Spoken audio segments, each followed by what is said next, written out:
শক্তিশালী প্রতিপক্ষের বিপক্ষে এবার মাঠে নামবে ব্রাজিল, যেখানে তাদের প্রতিপক্ষ দুইবারের বিশ্ব চ্যাম্পিয়ন ফ্রান্স। তাদের বিপক্ষে শক্তিশালী দল নিয়ে মাঠে নামবে সেলেসাওরা। দল অনেকটাই চূড়ান্ত, তবে প্রশ্ন নেইমার জুনিয়র জায়গা পাবেন কিনা এই একাদশে। সব মিলিয়ে কেমন হবে সেই একাদশ তা নিয়ে থাকছে প্রতিবেদন।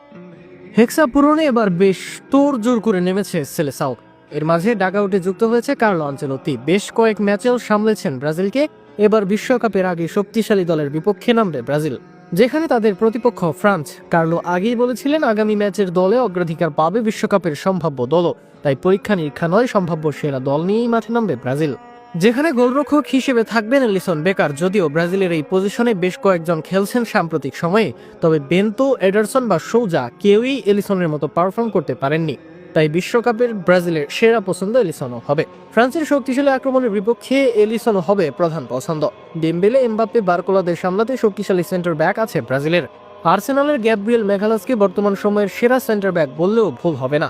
ফিজিক্যালি ডুয়েল ট্যাকেলেও দারুণ তিনি, আবার দলের প্রয়োজনে হেডে গোল করতেও ওস্তাদ।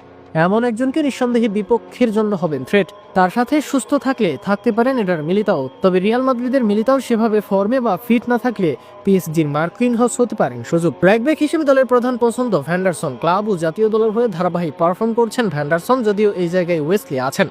তবে ডিফেন্স ও অফেন্সের ব্যালেন্সে ভ্যান্ডারসনের দিকে চেয়ে থাকবে দল। লেফট ব্যাক নিয়ে ধোঁয়াশা আছে, যেহেতু প্রতিপক্ষের অ্যাটাকাররা শক্তিশালী, সেই ক্ষেত্রে আন্দ্রে সান্তোসকে সুযোগ দিতে পারে ব্রাজিল কোচ ডন কার্লো। মাঝ মাঠে ব্রুনো গিমারেস থাকবেন, তার সাথে জুটি করতে প্রস্তুত ক্যাসিমেরো। ব্রাজিল দলে কোনো ইনজুরি না হলে একাদশে স্থায়ী এই দুইজন, যেখানে ডিফেন্সিভ মিডফিল্ডার ক্যাসে এর সাথে ব্রুনো গিমারেস থাকবেন ক্রিয়েটিভ মিডফিল্ডার হিসেবে। যদি নেইমার জুনিয়র ফিট থাকেন এবং খেলার মতো অবস্থানে থাকেন, তবে অ্যাটাকিং মিডফিল্ডার হিসেবে খেলবেন তিনি। আর যদি নেইমার না থাকে, অতিরিক্ত মিডফিল্ডার হিসেবে পাকুয়ে তাকে খেলাতে পারেন কোচ কার্লো। সুযোগ দিতে পারেন কুনহাকেও। আপাতত নেইমারকে ভাবা হচ্ছে সেরা অপশন।